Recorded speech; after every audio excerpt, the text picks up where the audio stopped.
Palavra da Verdade, com Hernandes Dias Lopes. Eu gostaria de trazer dentro de Miqueias uma palavra para vocês, mas não é propriamente uma síntese, ou o esboço, ou o resumo de todo o livro. Então eu peço que você abra comigo a sua Bíblia, por favor, Miqueias capítulo 6, e nós vamos ler esta passagem. Eu não sei se o pessoal da mídia aí tem a versão atualizada, ARA. Se tiver, para projeção, eu fico muito grato. Se não tiver, não tem problema. Vocês acompanhem, por gentileza, a leitura que farei. Miqueias, capítulo 6. Todo esse capítulo. Deus e o seu povo em juízo. Ouvi agora o que diz o Senhor. Levanta-te, defende a tua causa perante os montes, e ouçam os outeiros a tua voz. Ouvi, montes, a controvérsia do Senhor, e vós, duráveis fundamentos da terra, porque o Senhor tem controvérsia com o seu povo, e com Israel entrará em juízo. Povo meu, que te tenho feito? E com que te enfadei? Responde-me. Pois te fiz sair da terra do Egito, e da casa da servidão te remi, e enviei adiante de ti Moisés, Arão e Miriam. Povo meu, lembra-te agora do que maquinou Balaque, rei de Moabe, e do que lhe respondeu Balaão, filho de Beor, do que aconteceu desde Sitim até Gilgal, para que conheças os atos de justiça do Senhor. Com que me apresentarei ao Senhor, e me inclinarei ante o Deus excelso? Virei perante ele com holocaustos, com bezerros de um ano? Agradar-se ao Senhor de milhares de carneiros, de 10.000 ribeiros de azeite? Darei o meu primogênito pela minha transgressão, o fruto do meu corpo pelo pecado da minha alma? Ele te declarou, homem, o que é bom, e que é o que o Senhor pede de ti, que pratiques a justiça, e ames a misericórdia, e andes humildemente com o teu Deus. A voz do Senhor clama a cidade, e é verdadeira sabedoria temer-lhe o nome. Ouvi, ó tribos, aquele que a cita. Ainda há na casa do ímpio os tesouros da impiedade, e o detestável éfel minguado? Poderei eu inocentar balanças falsas e bolsas de pesos enganosos? Porque os ricos da cidade estão cheios de violência, e os seus habitantes falam mentiras, e a língua deles é enganosa na sua boca. Assim também passarei eu a ferir-te, e te deixarei desolada por causa dos teus pecados. Comerás e não te fartarás, a fome estará nas tuas entranhas. Removerás os teus bens, mas não os livrarás, e aquilo que livrares, eu o entregarei à espada. Semearás, contudo não cegarás. Pisarás azeitona, porém não te ungirás com azeite. Pisarás a vindima, no entanto não lhe beberás o vinho. Porque observaste os estatutos de Onri, e todas as obras da casa de Acabe, e andaste nos conselhos deles. Por isso, eu farei de ti uma desolação, e dos habitantes da tua cidade um alvo de vaias. Assim, trarei sobre vós o opróbrio dos povos. Meus amados, eu quero tratar do seguinte tema: o povo de Deus no banco dos réus. O povo de Deus no banco dos réus. Miqueias está nas ruas. Miqueias é mais atual do que os nossos jornais de maior circulação em São Paulo e no Brasil. Miqueias faz um diagnóstico da sua nação, olhando para as vísceras, levantando a ponta do véu e revelando os bastidores do mundo político, do mundo econômico, do mundo social, do mundo religioso. Ele faz um diagnóstico preciso da sociedade do seu tempo. E quando eu leio Miqueias, a sensação que eu tenho é que eu estou olhando para o Brasil,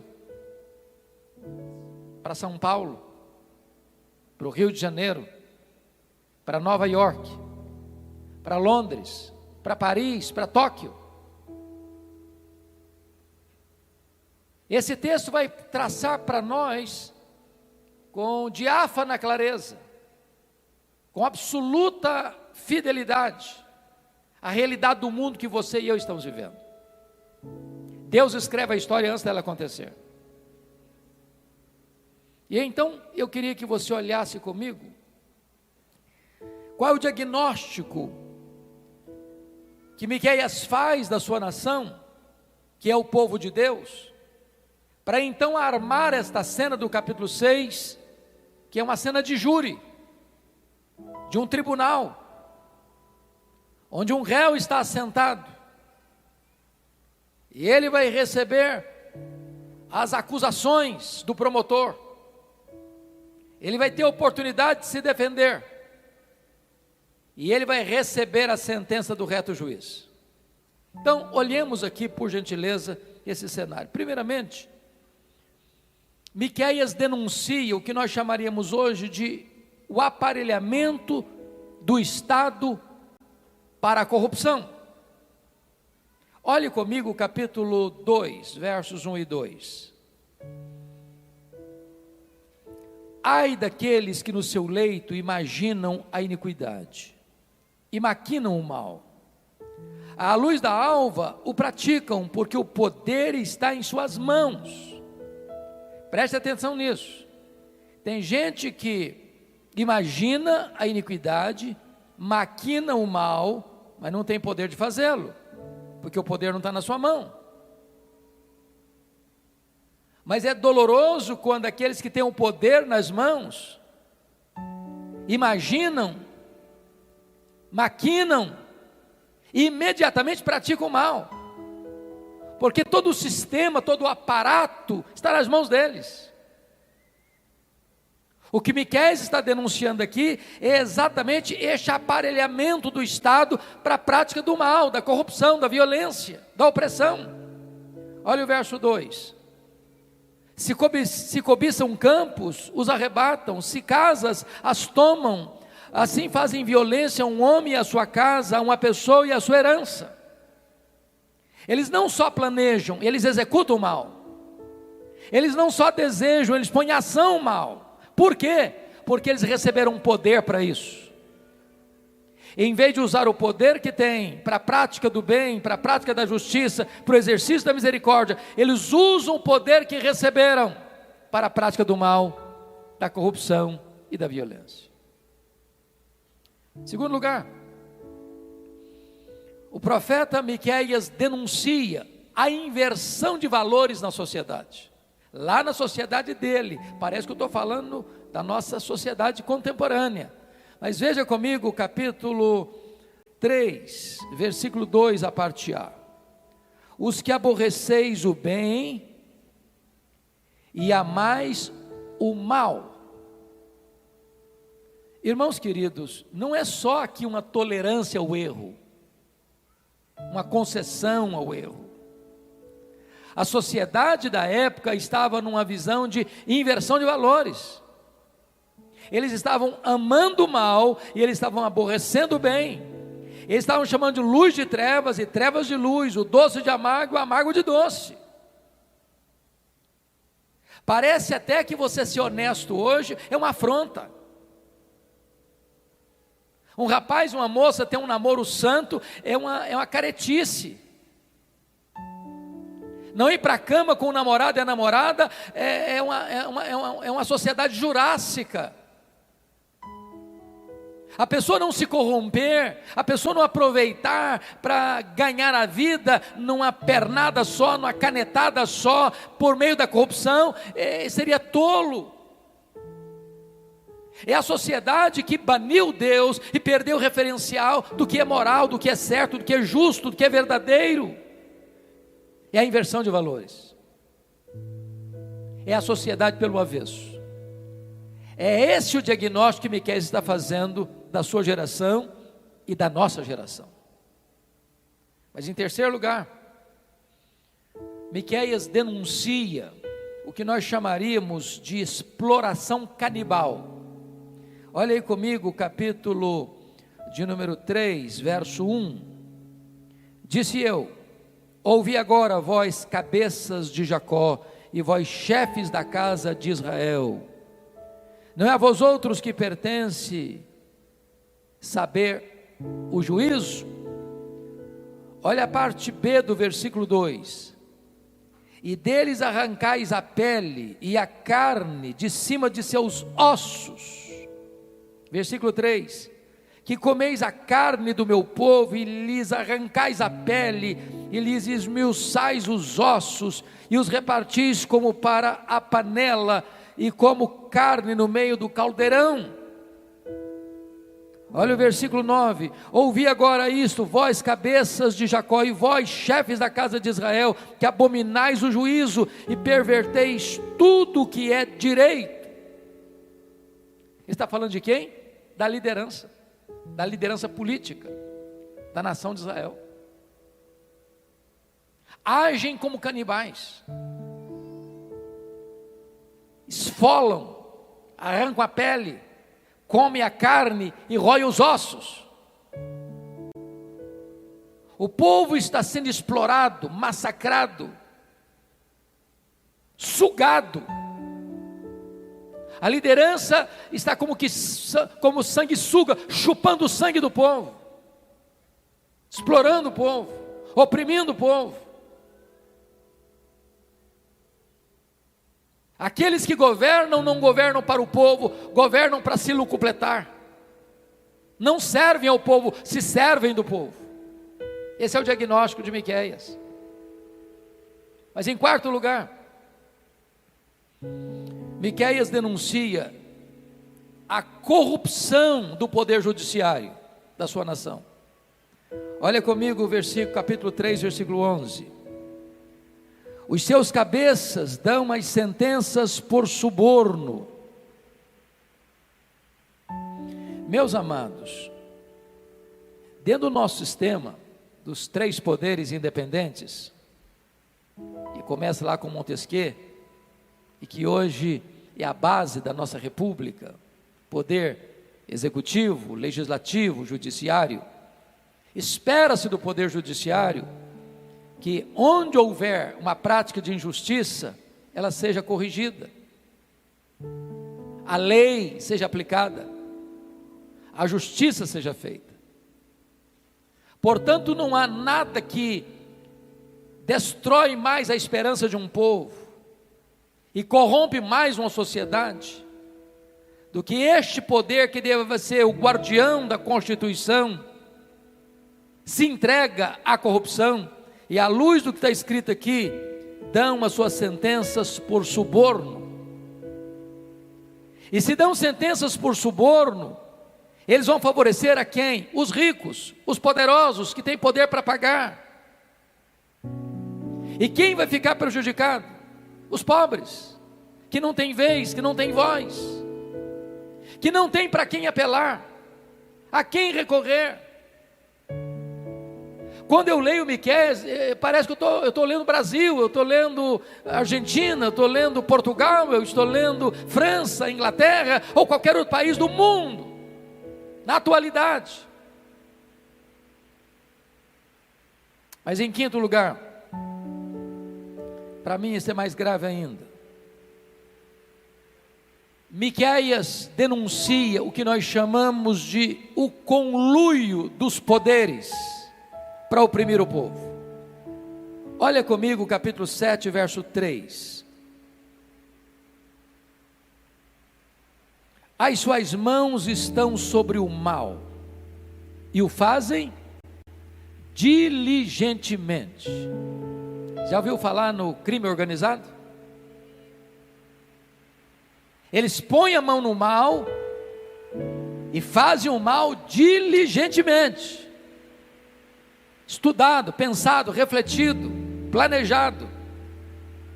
Veja mais, o príncipe exige condenação, o juiz aceita suborno, o grande fala dos maus desejos de sua alma, e assim todos eles juntamente urdem a trama.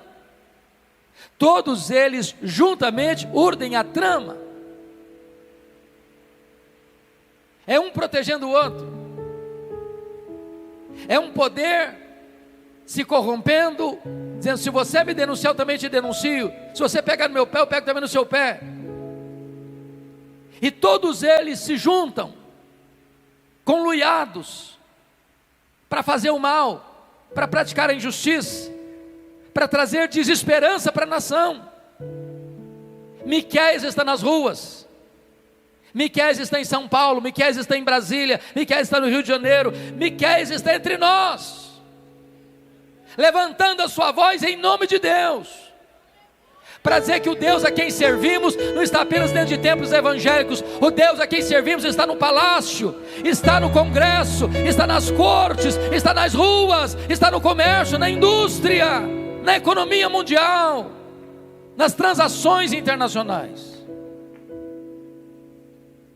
Mas talvez você possa dizer assim: bom, se a sociedade econômica, política está corrompida, quem sabe a igreja melhora, quem sabe a igreja seja o porto de esperança da nação. Vamos ver, olha comigo, capítulo 3, versículo 5. Assim diz o Senhor acerca dos profetas, que fazem errar o meu povo, e que clamam paz, quando tenho que mastigar, mas apregoam guerra santa, contra aqueles que nada lhes metem na boca. Aqui você vê uma igreja prostituída, aqui você vê um ministério que tem preço, aqui você vê profetas da conveniência, que pregam para agradar, e não para confrontar o povo, que pregam na medida que recebem grana, sermões com preço. Irmãos, isso é dramático na realidade brasileira. Pregadores que não aceitam um convite para pregar sem saber qual vai ser a oferta. Ministério não é comércio, igreja não é mercado. Miqueias está levantando a sua voz e denunciando essa prática pecaminosa no meio cristão, inclusive no Brasil. Olha o capítulo 3, versículo 11. Os seus cabeças dão sentenças por suborno, os seus sacerdotes ensinam por interesse, os seus profetas adivinham por dinheiro, e ainda se encostam ao Senhor dizendo: não está o Senhor no meio de nós? Nenhum mal nos sobrevirá. Meus irmãos, nem todos aqueles que dizem que Deus está no nosso meio estão falando a verdade, porque aqueles que usam o seu chamado para pregar o evangelho como um comércio, uma fonte de lucro, eles se venderam a Mamon. Eles já não são mais servos do Altíssimo. A igreja estava corrompida, e o profeta está denunciando isso. Bom, mas talvez você possa pensar assim: bom, se o mundo político está corrompido, se o mundo do poder judiciário está corrompido, se a igreja está corrompida, existe alguém que vai salvar a nação, que é o primeiro núcleo da sociedade, que é a família. Mas como é que estava a família? Veja comigo, por favor, capítulo 7, verso 6. Como é que estava a família? Está escrito aí: porque o filho despreza o pai, a filha se levanta contra a mãe, a nora contra a sogra, os inimigos do homem são os da sua própria casa. A família estava em pé de guerra. Sabe por quê? Porque o exemplo vem lá de cima. Se os governantes não dão exemplo, os governados não têm referencial. Se os líderes religiosos não dão exemplo, aqueles que são liderados se perdem sem rumo na vida. E a família, que deveria ser o grande guardião dos valores, também se rende, se capitula a essa cultura selvagem de um relativismo completamente rendido aos interesses das inverdades e das injustiças. O diagnóstico que Miqueias faz é tão dramático que ele conclui no capítulo 7, verso 2. Confira comigo. Ele diz assim: pereceu da terra o piedoso, e não há entre os homens um que seja reto. Todos espreitam para derramar sangue, cada um caça o seu irmão com rede. Esse é um diagnóstico pessimista demais. Mas a situação estava tão crítica que Miqueias disse: meu Deus, não tem mais ninguém, não sobrou mais ninguém. Esse é o pano de fundo, esse é o cenário para que Deus agora chame esse povo, que é o seu povo, para um tribunal de júri. E agora a cena do tribunal vai ser armada. E eu gostaria que você acompanhasse o meu raciocínio para nós entendermos o povo de Deus assentado no banco dos réus. Primeiro, a acusação é feita, nos versos 1 a 5. Primeira coisa que vai acontecer: o promotor chama o réu. Olha comigo o versículo 1. Ouvi agora o que diz o Senhor: levanta-te, defende a tua causa perante os montes, e ouçam os outeiros a tua voz. Notem vocês que a cena é de um grande tribunal. O réu está sendo convocado, intimado, chamado pelo promotor. Os montes e os outeiros do cosmos são as testemunhas, e o réu tem chance de se defender diante dessas testemunhas, os outeiros e os montes, para escutar se o réu tem razão na sua causa. Segundo lugar, o júri recebe a instrução. Versículo 2, confira aí: ouvi montes. Os montes e os outeiros são jurados. São jurados. O réu é o povo de Deus. Ouvi montes, a controvérsia do Senhor, e vós duráveis fundamentos da terra, porque o Senhor tem controvérsia com o seu povo, e com Israel entrará em juízo. A Bíblia diz que o juízo começa por onde? Pela casa de Deus.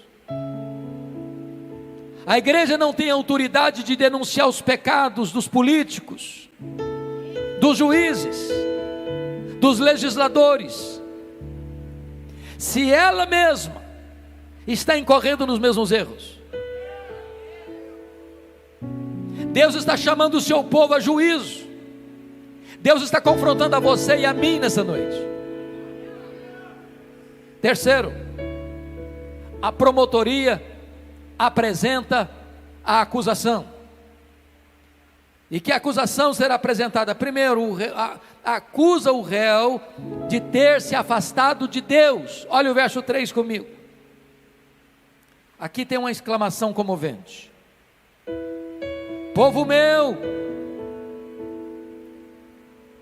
que te tenho feito? Aqui tem um fato doloroso. E com que te enfadei? Aqui tem uma pergunta paciente. Responde-me. Irmãos amados, parar para pensar que nós somos o povo escolhido de Deus, chamado de Deus, justificado por Deus, selado com o Espírito Santo da promessa. Parar para pensar que o nosso nome está escrito no livro da vida, que nós somos filhos de Deus, herdeiros de Deus, co-herdeiros com Cristo.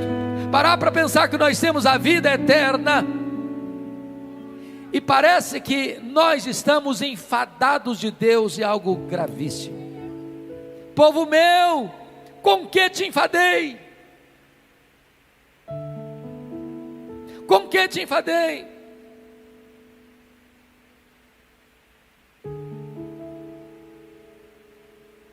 Que te tenho feito? Responde-me.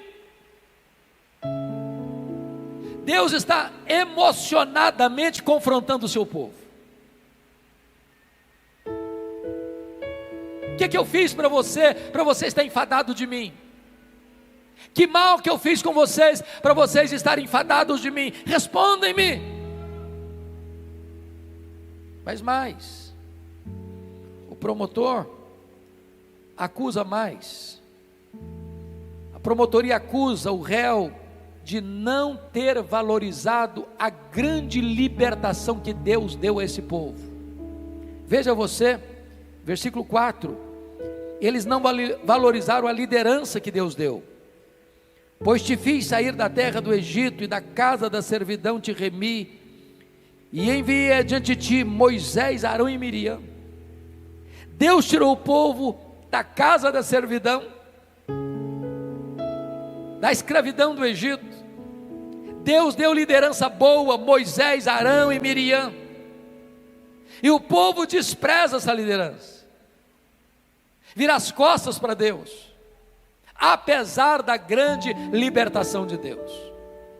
Mas mais do que isso, versículo 5, eles não valorizaram as bênçãos de Deus. Olha aí, povo meu, lembra-te agora do que maquinou Balaque, rei de Moabe, e do que lhe respondeu Balaão, filho de Beor. Ou seja, foi contratado para amaldiçoar, e Deus transforma a maldição em bênção. Lembra-te do que aconteceu desde Sitim até Gilgal. Sitim é o primeiro lugar de onde eles saem do Egito. Gilgal é o lugar onde eles chegam na terra prometida e desfrutam das bênçãos de Deus. Em outras palavras, do começo ao fim, Deus abençoou, Deus deu maná, Deus deu água, Deus deu proteção do inimigo, a roupa não envelheceu, o calçado não envelheceu, a bênção de Deus contínua, constante, constante, constante. E Deus está perguntando: povo meu, que te tenho feito? Com que te enfadei? Responde-me. Eles não valorizaram a liderança, eles não valorizaram as bênçãos. Mais do que isso, eles não valorizaram a providência. Porque quando chegaram em Gilgal, eles entraram na terra que emana leite e mel. Sabe o que Deus está denunciando aqui? Ingratidão. Ingratidão, ingratidão. Mas então, tendo feito a promotoria e a acusação ao réu, agora o réu tem a oportunidade de fazer a sua defesa. Vamos ver, versículos 6 e 7. Primeiro, ritos sagrados sem santidade não é suficiente. Versículo 6 está escrito assim: com que me apresentarei ao Senhor, e me inclinarei ante o Deus excelso? Virei perante ele com holocaustos e com bezerros de humano? Ora, holocausto e bezerros de humano eram ofertas legítimas, estabelecidas pelo próprio Deus. Só que Deus não aceita um culto apenas externo. Deus quer o coração, Deus quer a motivação. Não adianta trazer a oferta certa se o coração não está certo. Não adianta apresentar a Deus o seu culto se a sua vida não está dentro desse culto.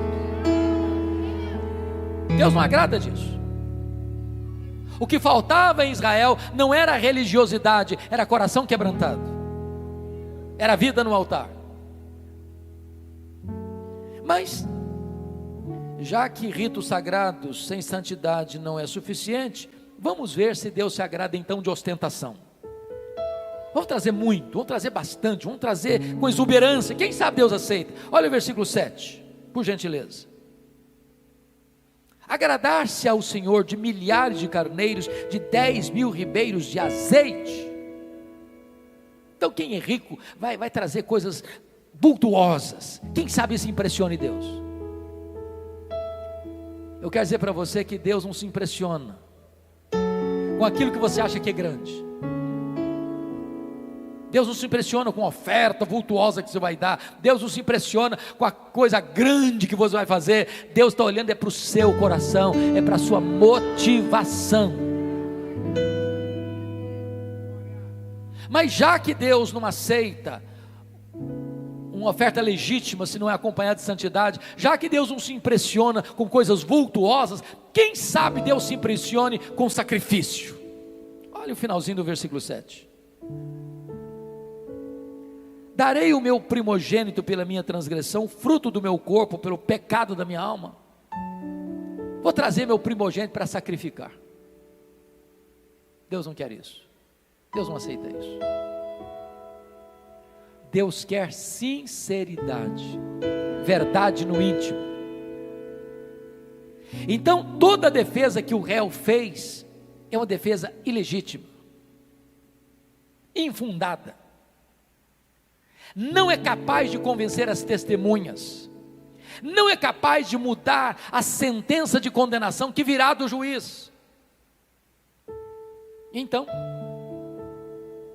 o cenário do tribunal está armado, já que o réu não conseguiu fazer uma defesa digna, crível, aceitável, vem agora a instrução do processo.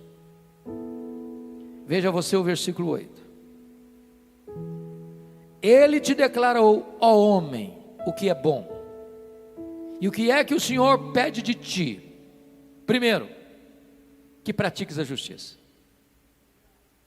Deus não tem nenhum interesse naquele culto onde a pessoa dá glória a Deus na igreja e em casa oprime a empregada, a secretária.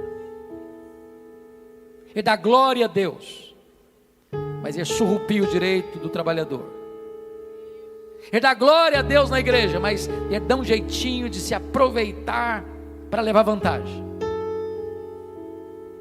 Ele dá glória a Deus na igreja, mas ele entra em esquemas de corrupção e vende a sua consciência por dinheiro. O que Deus requer é a prática da justiça. O Evangelho transforma o caráter, o Evangelho transforma a vida, o Evangelho transforma o comércio, o Evangelho transforma a indústria, o Evangelho transforma os relacionamentos econômicos e multinacionais, o Evangelho muda a sociedade. Segundo lugar, e ames a misericórdia. Agora preste atenção que a misericórdia não é só praticada, a misericórdia precisa ser amada. Amada. Já escutamos um bom sermão sobre misericórdia e generosidade aqui. Irmãos, não combina crente, mão de vaca, avarento, pão duro. Crente tem coração aberto, crente tem bolsa aberto, crente tem as mãos abertas, crente tem a casa aberta, crente é generoso, crente ama a misericórdia. Terceiro, e andes humildemente com o teu Deus. Me permita dizer isso. Você só vai praticar justiça, você só vai amar misericórdia se você andar humildemente com Deus. Uma das maiores loucuras da sociedade contemporânea, de uma agenda global que corre célere para os braços do marxismo cultural, do ateísmo, é empurrar Deus para fora da realidade da vida. Porque quando se bane Deus da família, das escolas, das instituições públicas, do parlamento, dos palácios, das cortes, quando Deus não é mais o referencial, a sociedade se bestializa e se perde.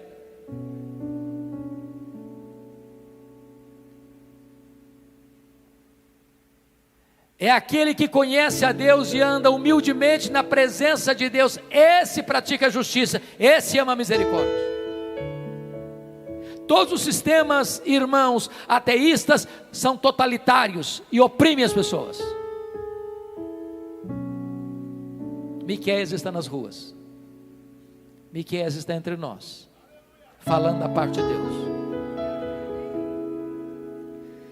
Bom, dada a instrução, agora o julgamento é concluído, nos versos 9 a 16, e destaco aqui algumas coisas. Primeiro, o juiz agora ordena que o réu ouça a sentença. Veja comigo o verso 9.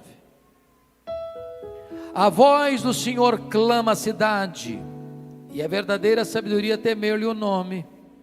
Ouve, ó tribos, aquele que a cita. Veja, cita aí é um termo jurídico, termo legal. Deus está dando uma ordem para que o réu escute, ouça a sua sentença. É um tribunal, e o povo de Deus está no banco dos réus. Segundo, o juiz mostra os dispositivos que o réu infringiu. Ele não vai receber uma sentença sem saber o que está acontecendo, não. Ele vai estar alertado com toda clareza quais foram os preceitos da lei que ele quebrou, que ele violou. Então vejamos. Primeiro, o juiz vai mostrar o crime das riquezas mal adquiridas. Olha comigo, por favor, o versículo 10. Ainda há na casa do ímpio os tesouros da impiedade, o detestável Efa minguado. Tesouro da iniquidade, meu irmão, é todo o dinheiro, é toda a riqueza que a pessoa tem, que não foi adquirida de maneira honesta, com um trabalho honrado.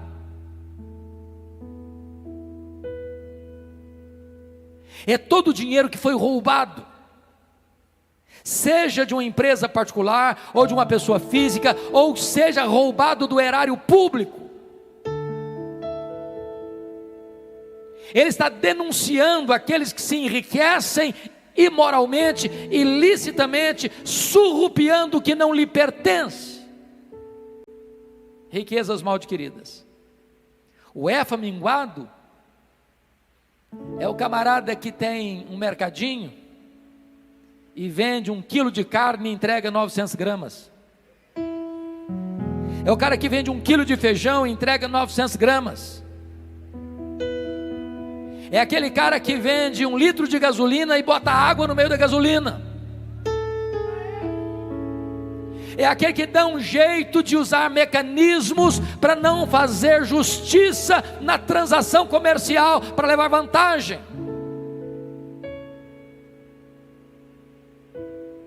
Mais do que isso, o juiz denuncia o crime dos mecanismos de corrupção no comércio. Olha comigo o verso 10b e 11. E o detestável Efa minguado, poderei eu inocentar balanças falsas e bolsas de pesos enganosos? Irmãos, Deus não está só na igreja não, Deus está lá na mercearia, Deus está lá no supermercado, Deus está lá nessas grandes multinacionais, todo dia, toda hora. Deus não está olhando só o gasofilácio, onde se entrega dízimo e oferta, não. Deus se importa com o comércio, Deus se importa com a indústria, Deus se importa com as transações comerciais. Deus é Senhor de tudo, e está de olho em tudo. Que os empresários ouçam, que os empregados ouçam, que os políticos ouçam, que os governantes ouçam, que o povo ouça, que a igreja ouça, que você e eu ouçamos nessa noite.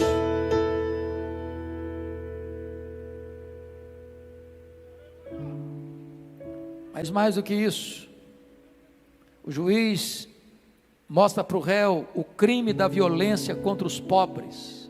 Olha o versículo 12.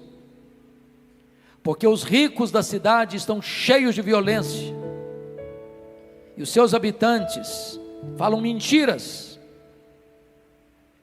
e a língua deles é enganosa na sua boca. Meus irmãos, quando diz que os ricos da cidade estão cheios de violência, é que eles praticaram essa violência com aqueles que não tinham poder de resistir a eles, aqueles que não tinham vez, não tinham voz, e quando apelavam para as cortes, não logravam êxito, porque as cortes já estavam corrompidas, e os juízes já estavam vendidos, e as sentenças já estavam compradas por dinheiro. É a justiça que põe na cadeia aquele que rouba um par de tênis, mas tira da cadeia aquele que rouba milhões, bilhões. E Deus está vendo tudo isso. E Deus está dizendo: eu não aceito isso.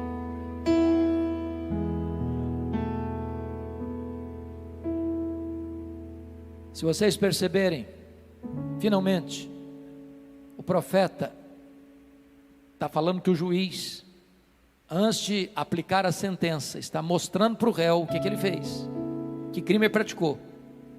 E o último que está mencionado aqui é a mentira. A mentira é poderosíssima, mas ela tem acima dela, e mais poderosa do que ela, a verdade. A verdade. A mentira tem procedência, ela é do maligno. A mentira tem pernas curtas.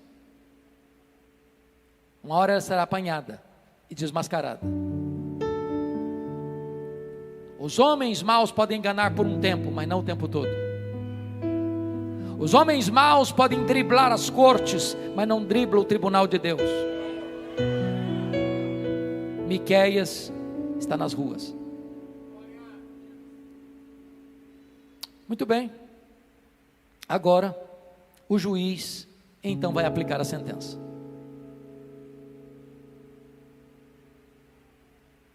E a primeira coisa é que o réu vai ter que colher o que plantou. Olha o versículo 13 comigo. Vamos observá-lo. Assim também passarei eu a ferir-te, e te deixarei desolada por causa dos teus pecados. Deus é o Deus que abençoa, mas não brinca com Deus não, porque a mão de Deus é pesada. Horrível coisa é cair nas mãos do Deus vivo. De Deus não se zomba, porque aquilo que o homem semear, isso ele ceifará. Quem está ferindo o povo é o próprio Deus. E ele está dizendo isso no contexto do cativeiro. Jerusalém não caiu nas mãos da Babilônia porque a Babilônia era poderosíssima e Jerusalém era fraca. Foi Deus que entregou Jerusalém nas mãos da Babilônia. O pecado é um embuste, o pecado é uma farsa, porque ele promete mundos e fundos, mas não paga o que promete. Ele promete liberdade e escraviza. Ele promete felicidade e entrega culpa. Ele promete vida e mata. E aqui chegou o momento em que o réu que escapou, agora está diante do tribunal de Deus e tem que escutar do juiz a sua sentença. Segundo, o réu experimentará uma insatisfação crônica. Olha comigo o versículo 14, por gentileza. Comerás e não te fartarás, a fome estará nas tuas entranhas, removerás os teus bens, mas não os livrarás, e aquilo que livrares, eu entregarei à espada. É claro, irmãos, que o profeta não está falando aqui que você vai comer, chega num self-service como 1 quilo e está com fome ainda, não é isso que ele está falando não. O que ele está dizendo é que aquilo que é fruto do pecado, da injustiça, da violência, da roubalheira, esse bem não vai satisfazer, não vai satisfazer, não vai satisfazer. Isso é um dinheiro maldito, que vai gerar insatisfação, vai gerar culpa, vai gerar pesar, e o cara quanto mais tem, mais insatisfeito ele fica, quanto mais ele come, mais faminto ele fica. Deus vai gerar uma insatisfação tal dentro dele, que ele não vai ter paz, ele não vai ter sossego, ele não vai ter descanso. É por isso que a Bíblia diz que é melhor você ter um prato de hortaliça e ter paz, do que você ter banquetes e ter tormento na sua alma. Se você tem amor, se você tem comunhão com Deus, se você ama a sua família, um pé de alface e um prato de arroz é um grande banquete. Terceiro, o réu perderá os seus bens. O verso 14 deixa isso claro. Veja comigo, na parte final do verso: removerás os teus bens, mas não os livrarás. O que aconteceu com Jerusalém? Acumularam, dinheiro injusto, dinheiro iníquo, dinheiro ilegal, riquezas cheias de sangue, construir cidades com sangue, as paredes cheias de violência. O que aconteceu? A Babilônia veio e levou tudo, tudo. E se a Babilônia não levar, a sepultura levará. Porque tudo que o homem adquiriu e ajuntou, no dia que ele partir, ele não vai levar nada, apenas o juízo e a condenação, por não ter se arrependido em tempo oportuno.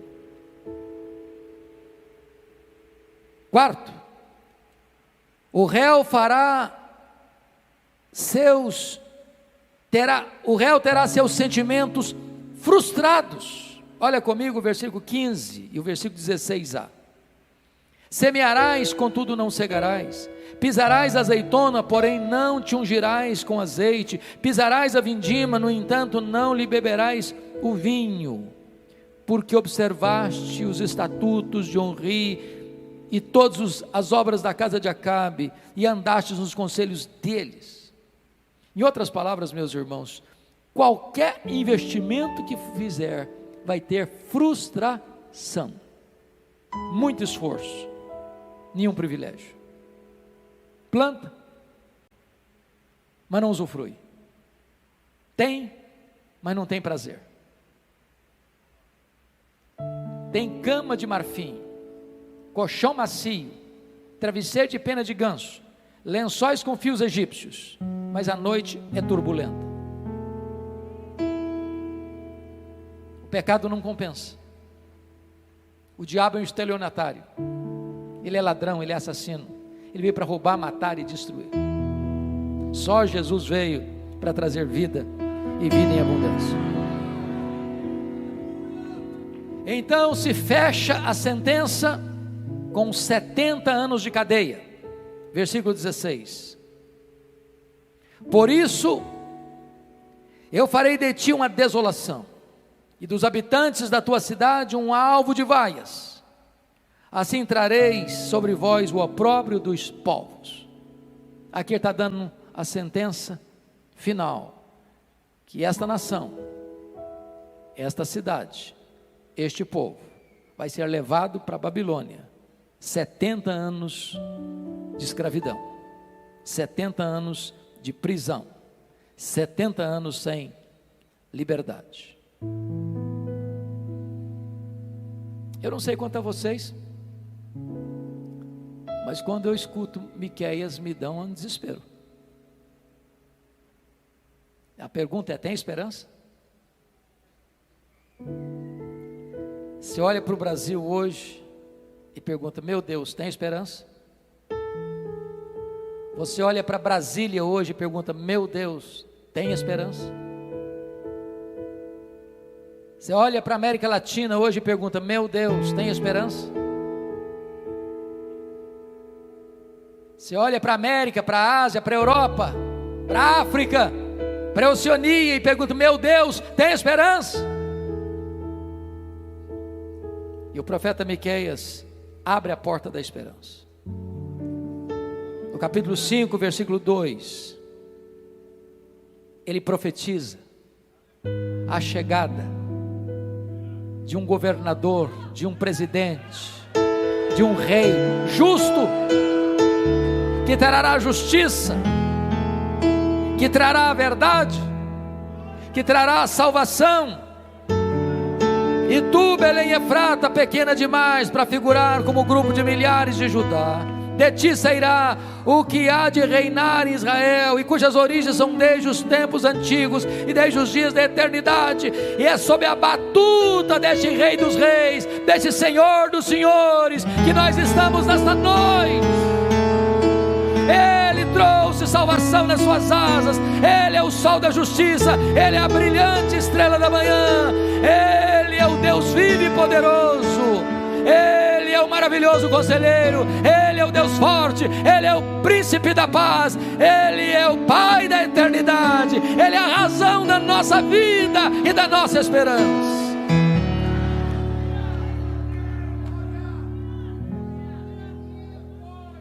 Para aqueles que estão esmagados debaixo da culpa e de seus pecados, o profeta traz uma palavra de esperança. Capítulo 7, versos 18 e 19. Ele diz: quem, ó Deus, é semelhante a ti, que perdoas a iniquidade e te esqueces da transgressão do restante da tua herança. O Senhor não retém a sua ira para sempre, porque tem prazer na misericórdia. Tornará a ter compaixão de nós, pisará os pés às nossas iniquidades e lançará todos os nossos pecados nas profundezas do mar. Louvado seja o Senhor. Ele é Deus de misericórdia, Ele restaurou o seu povo, Ele trouxe o seu povo de volta, Ele enviou o seu Messias, o Messias veio, se encarnou, morreu, ressuscitou, voltou para o céu, derramou o Espírito Santo e voltará em glória para buscar a sua igreja. E você que se arrepende, e você que se humilha diante dele, você é perdoado, você é lavado no sangue do Cordeiro, e os seus pecados são lançados nas profundezas do mar, e Deus nunca mais se lembrará dos seus pecados.